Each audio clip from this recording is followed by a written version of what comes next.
with Sunday's Super Bowl 59 rematch between the defending champs, the Eagles, taking on the Chiefs in Kansas City. Jalen Hurts in Philly. They've won 17 of their last 18. The Chiefs looking to avoid the first 0-2 start in Patrick Mahomes' career. For much more, let's bring in our senior NFL writer, that is Jeremy Fowler, and let's talk about Super Bowl 59, the rematch. And you have some news coming in about an injury. What can you tell us? Yeah, Kevin, let's start with Dallas Goedert. Eagles tight end has been declared out with a knee issue. So their starting tight end, who had 7 catches last week in a passing game that didn't exactly get off the ground, that is a key loss. So expect the Eagles to run the ball a lot. They have Grant Calcaterra that can step in. He's the primary backup. Also watch for A.J. Brown, Kevin, just the 1 target last week. They're going to want to get him more involved, some quick slant routes, get him the ball early and often if they can. On the Chiefs side, Xavier Worthy, he has a slim chance, according to Andy Reid, of playing this week. So he's listed as doubtful, coming off that dislocated shoulder. But the good news was, out at practice back-to-back weeks in a limited capacity, seems to be trending upward for the next week or two. They're not going to put him on IR. So the Chiefs are just trying to get to the point where they can get Hollywood Brown, Rashee Rice, and Worthy on the same field at the same time. It's going to take a while, at least not this week. And you got James Cook, running back with the Bills, should be good to go. Had a hamstring issue earlier in the week. That was more a little bit of just tightness, is my understanding. So he has told reporters that he's playing, no doubt about it. The bigger issue for the Bills is defensive tackle Ed Oliver will be out for this game, which the Jets will be very happy about. But Cook will be available to run the ball. And then finally, 49ers situation. Brock Purdy declared out by head coach Kyle Shanahan with a toe and shoulder issue. The situation now is, when will he be back? Will it be week 3, week 4? Doesn't appear at this moment that they're going to put them on injured reserve. Mac Jones will step in. Fascinating, Kevin, because 4 years ago, the 49ers looked at taking Jones number 3 overall in that NFL draft. Now Jones gets to run Kyle Shanahan's offense for the very first time. And by the way, they moved draft picks there with the Dolphins to select Trey Lance in that draft. And the Dolphins right now have a ton of question marks, trying to rebound after that week 1 loss, an embarrassing loss, 33-8 to the Colts. From what are you hearing, like, how bad is it in Miami right now? Well, Kevin, it's never a great sign when players have to have a players-only meeting that they talked about this week in the locker room, but at least that can create a little bit of urgency. The Dolphins do firmly expect to play better. They felt like last week was just an avalanche of bad assignments, missed throws, missed routes, the whole 9. So they expect to tighten that up. Head coach Mike McDaniel's trying to make sure of it. But in the bigger picture, talking to people around the league, they see 2 core issues with what's going on in Miami. The roster, they don't consider it to be an elite roster. That's problematic. They've had a lot of key players leave, in part because the Dolphins were trying to probably clean up their locker room a little bit with some players that were bad fits, but they replaced them with more cost-effective options that aren't as good. Also, there are questions about who's the leader in that locker room, who are the core guys you can go to that step up in a leadership standpoint. You combine all that together, and it is an ugly start that the Dolphins are trying to recover from. That offense was dreadful. Keep in mind, Tyreek Hill, 6 straight games without a catch of 30 yards or longer, the longest streak of his career. Jeremy, thank you so much. The Packers are first and goal. Love takes, looks, throws slant right side. Touchdown, Romeo Doubs! It's been all Packers so far. At the end of 1 half, it is the Packers 14 and the Commanders 3. It's all about getting stops and getting the ball back into the offense. You give us 20 points, we should be able to win that game. Touchdown! And a Lambeau leap. 27-18. Final score. Big NFC game last night. Commanders, they looked outstanding getting that win over the Commanders.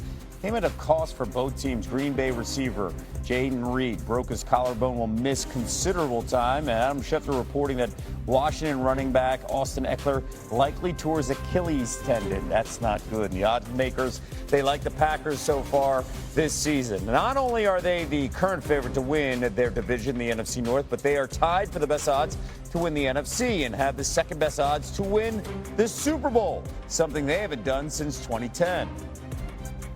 NFL analyst Mina Kimes joining us now with much more. Mina, what was your biggest takeaway from last night? Just how dominant and complete the Packers defense looked. The offense I thought was excellent too, and Matt LaFleur has a history of calling great games against Dan Quinn defenses.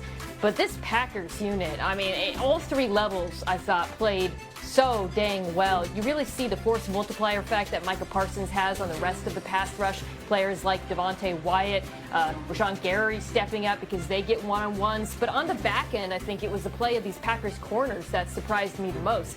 Keyshawn Nixon, with all of those pass breakups, it's almost like the confidence they've gotten from Micah and this pass rush is leaking into the rest of the unit. So well coached by Jeff Hafley, so many tricky coverage rotations and different types of pressures. They are truly a force to be reckoned with, not only in their own division, but the entire NFL. Now they get a mini bye before week 3 when they face the Browns on the road. The team that the Packers opened up the season with a victory that was against the Lions. And the Lions looked really lost in the opener, missing their OC, Ben Johnson, missing their DC and Aaron Glenn. What do you need to see from this offense this weekend? Well, I think it's helpful now to have seen the Packers defense against another playoff team to put that week 1 performance in perspective a little bit. This is the great part about the early part of the season, or the confusing part. But you still want to see them run the ball better, irrespective of how good the Green Bay is on the ground. The Lions' rushing attack week 1 averaged less than 1.5 yards before contact per carry. That would have been their worst performance last year by a large margin. They're just not getting the same push that they did last season. The interior of the offensive line is different. I think that's responsible for some of it. But you want to see some creativity in that ground game to try to unlock Jahmyr Gibbs. And through that unlocking and the run game being better, getting you into third and manageable so that the passing game isn't under so much pressure. Detroit is a 6.5-point favorite at the moment against Ben Johnson and the Bears. Mina Kimes coming back to set the table for the rest of the week. Ladd McConkey and the Chargers, they finish up week 2. The slate against the Raiders. Second half of our Monday Night Football doubleheader on ESPN. Both teams 1-0 with head coaches having a history that dates back to their college coaching days. Pete Carroll was asked about his fondest memory about facing Jim Harbaugh earlier this week. Listen to this. I remember Jim. No, I don't. I have no fond memories. I'm not going to go there. They're great games. They've been great games. That's all. Learned a lot from him just watching him, but he's also always been on the other side.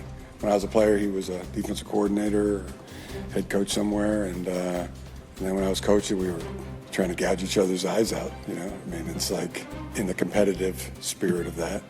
But yeah, it's competition at the highest level. I mean, it's what he's all about. They were respectful. I would think they'd be great teammates, but they're adversaries. Chargers star wide receiver Ladd McConkey joining us now on SportsCenter. You got a taste of the rivalry with the Raiders last season with a pair of wins. Now you add Pete Carroll to the mix with his history with Jim Harbaugh at USC and Stanford. How would you describe the intensity of Chargers-Raiders, Ladd? Man, I've got to experience it for 1 year, and I think we got a good taste of it last year. You know, we were battling with them. It was a tough game, both games.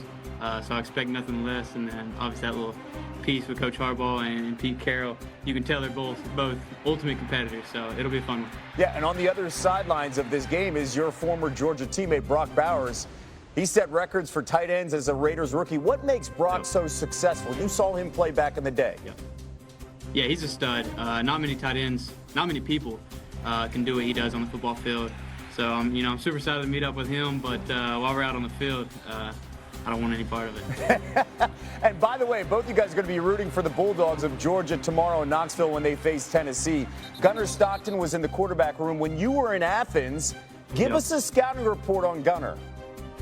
Yeah, Gunner's just a great dude, and he's super competitive. I actually played him in high school, and I hate to say it, but I'm 0-2 against him. So, yeah.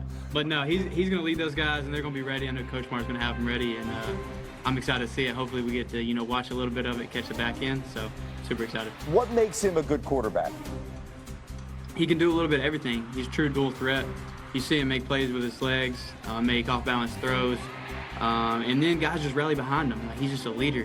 And when you have a guy like that, a quarterback that people can rally with, you're doing something good. And I know this is weird to say. They're a top 5 team, but Georgia has won 8 straight in this series, and they feel like they're being overlooked. What's it like to play